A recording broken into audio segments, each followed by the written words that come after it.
ইয়া হাবিবাল্লাহ, নবী গো, আমি আল্লাহ পাকের আরশ আজিমে দুনিয়া থেকে কোন নবীকে নিয়ে আসি নাই। নিয়ে গেছেন? কোন নবীকে আরশ আজিমে নেন নাই। ইয়া রাসূলুল্লাহ, কেবলমাত্র আপনাকে আমি আরশ আজিমে নিব, আমার সঙ্গে আপনার দিদার হয়ে যাবে, আমার সঙ্গে আপনার দেখা হয়ে যাবে। আবার নবীকে সংবাদ দিয়ে দিলেন, জিবরাইল আলাইহিস সালাম নবীজিকে বলে, ইয়া রাসূলুল্লাহ, ইয়া হাবিবাল্লাহ, রেডি হন, আপনার জন্য বোরাক রেডি। আমার নবীজি বুরাকি চড়ে সেই মসজিদে হারাম থেকে মসজিদে আকসা পর্যন্ত চলে গেলেন। যখন জিবরাইল আলাইহিস সালাম আমার নবীজির হাত ধরলেন, ইয়া রাসূলুল্লাহ, ইয়া হাবিবাল্লাহ। রাসূল সাল্লাল্লাহু আলাইহি ওয়াসাল্লামকে আল্লাহ সুবহানাহু ওয়া তাআলা কতটা মর্যাদা দান করেছেন, তাফসির পেশ করছেন মামুনুর রশিদ সিদ্দিকী, কেন্দ্রীয় যুগ্ম মহাসচিব, বাংলাদেশ ইসলামিক মিডিয়া কল্যাণ পরিষদ। হুজুরের মোবাইল নাম্বার 01712773951। এই মসজিদে হারাম থেকে আপনাকে নিয়ে যাব মসজিদে আকসা। কোথায় নিয়ে যাবে? মসজিদে আকসা। এই মসজিদে আকসা হলো বাইতুল মুকাদ্দাস, যেটা মুসলমানদের প্রথম কিবলা। এই বাইতুল মুকাদ্দাস নির্মাণ করেছিলেন আমাদের একজন নবী, নবী সুলাইমান। কথা বলেন ঠিক কিনা? সুলাইমান আলাইহিস সালাম এই মসজিদটা নির্মাণ করে নিয়েছিলেন জিনদের দ্বারা। কাদের দ্বারা? জিনদের দ্বারা নির্মাণ করে নিয়েছিলেন। মুসলমানদের ঐতিহ্য, মুসলমানদের পূর্ণভূমি, পবিত্র ভূমি, প্রথম কিবলা।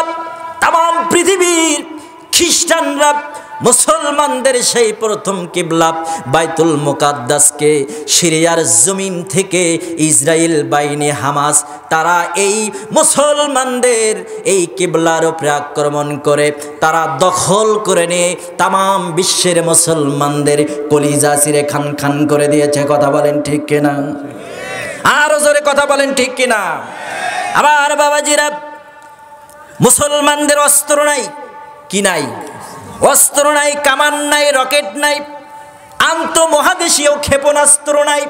কিন্তু মুসলমানদের সবচাইতে বড় একটা আন্তঃমহাদেশীয় ক্ষেপণাস্ত্র আছে, যেই ক্ষেপণাস্ত্র মুসলমানেরা ব্যবহার করলে তামাম বিশ্বের কাফের মুশরিকরা ভয়ে থরথর করে। সেই ক্ষেপণাস্ত্রের নাম হচ্ছে আল্লাহু আকবার। জোরে বলেন কি? আল্লাহু আকবার। আল্লাহ মানে হচ্ছে আল্লাহ মহান। আল্লাহ কি? আল্লাহ মহান। একজন খ্রিস্টান আর একজন মুসলমান, এই দুইজনের ভিতরে তর্ক বিতর্ক চলছে। তো খ্রিস্টান বলছে আমার আল্লাহ বড়, মুসলমান বলছে আমার আল্লাহ বড়। তো খ্রিস্টান সেও বলছে যে আমাদের সৃষ্টিকর্তা বড়। এখন খ্রিস্টান আর মুসলমান দুইজনের ভিতরে কি হচ্ছে? তর্ক বিতর্ক হচ্ছে। তো তখন মুসলমান বলছে, ঠিক আছে, তুমি যদি তোমার কিতাবকে বিশ্বাস করো তাহলে তোমাদের ওপরে যে কিতাব এসেছে সেই কিতাবকে বুকের সাথে নাও, বুকের সাথে নিয়ে আগুনের ভিতরে লাফ দাও, আমিও কোরআনটা আগুন বুকের সাথে নিয়ে লাফ দিব। খ্রিস্টান এবার সাহস পায় না। সুবহানাল্লাহ বলেন। মুসলমান এই কোরআনের জন্য জীবন দিতে বিন্দু পরিমাণ দ্বিধা করে না। কথা কন ঠিক কিনা? মুসলমান জীবন দিতে জানে। মুসলমান কি দিতে জানে বাবারা? জীবন দিতে জানে। মুসলমানেরা নির্যাতিত হলো, আর তাম পৃথিবীতে মুসলমানদেরকে অশান্তির ভিতরে রেখেছে আমেরিকানরা। কথা বলেন ঠিক কিনা? তাম বিশ্বের ইহুদি খ্রিস্টান নাসারা ওরা এক মুসলমানদেরকে সমূলে ধ্বংস করবে। আমার বাবাজিরা, ইসরায়েলকে অস্ত্র দিল আমেরিকা, ফিলিস্তিনিকে কি করো? আক্রমণ করো। ফিলিস্তিনের ভিতরে আক্রমণ করলো, রকেট ক্ষেপণাস্ত্র মারল, হাজার হাজার মুসলমানদের কলিজা ঝাঁঝরা করে দিল, কত মায়ের বুক খালি করলো। এই ইসরায়েল বাহিনীরা ইহুদির বাচ্চারা মুসলমানদেরকে শান্তিতে থাকতে দেয় না। তামাম বিশ্বে মুসলমানদের অশান্তির ভিতরে রেখেছে এই ইহুদিরা। এই ইসরায়েলেরা ফিলিস্তিনের ভিতরে আক্রমণ করল। মুসলমানেরা যখন নিরুপায় হয়ে গেল, আল্লাহ পাক বললেন, ও মুসলমান, তোমরা টেনশন করো না, চিন্তা করো না, আমার উপরে যদি ঈমান আনো, আমার উপরে যদি তাওয়াক্কুল করো, আমি রব্বুল আলামিন অবশ্যই তোমাদেরকে বিজয় দান করব। ইন্নামাল মুমিনুনাল্লাযীনা ইযা যুকিরাল্লাহু ওয়াজিলাত কুলুবুহুম ওয়া ইযা তুলিয়াত আলাইহিম আয়াতুহু যাদাতুহুম ঈমানাও ওয়া আলা রাব্বিহিম ইয়াতাওয়াক্কালুন।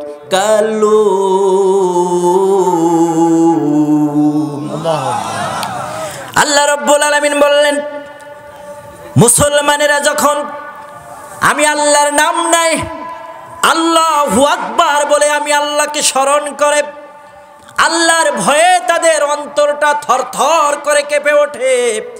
আর যখন এই কোরআনের আয়াত তাদের সামনে তেলাওয়াত করা হয়, কোরআন তেলাওয়াত শুনে তাদের ঈমানটা বেড়ে যায়।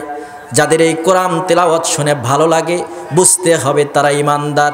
যাদের এই কোরআন তেলাওয়াত ভালো লাগে না, যাদের তাফসির মাহফিল ভালো লাগে না, যাদের আলেমদেরকে ভালো লাগে না, আলেমদের মাথার টুপিকে ভালো লাগে না, মসজিদ ভালো লাগে না, মাদ্রাসা ভালো লাগে না, ইসলামিক দল ভালো লাগে না, ইসলামিক কোনো কথাবার্তা যাদের ভালো লাগে না, ওরা হলো আবু জাহেলদের দোসর, ওরা হলো টাটকা মুনাফিক, ওরা হলো টাটকা শয়তান।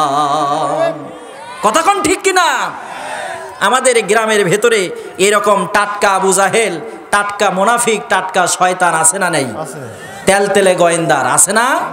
ওরা বলে ইসলামিক দল থাকবে, ইসলাম নিয়ে আবার কিসের রাজনীতি?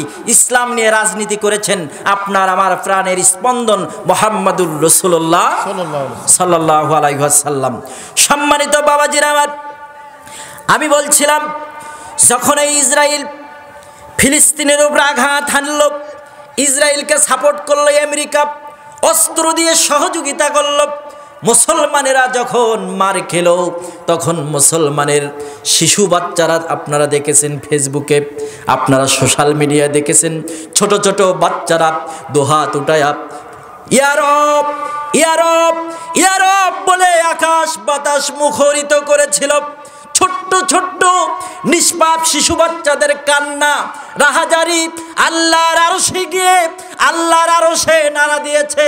আল্লাহ পাক আসমান থেকে ফেরেশতা পাঠা দিয়ে বলেছে, ও ফেরেশতারা তোমরা যাও যাও, ওই আমেরিকা মুসলমানদের কলিজা ঝাঁঝরা করে দিচ্ছে, ওই আমেরিকায় দাবানল তৈরি করে দে।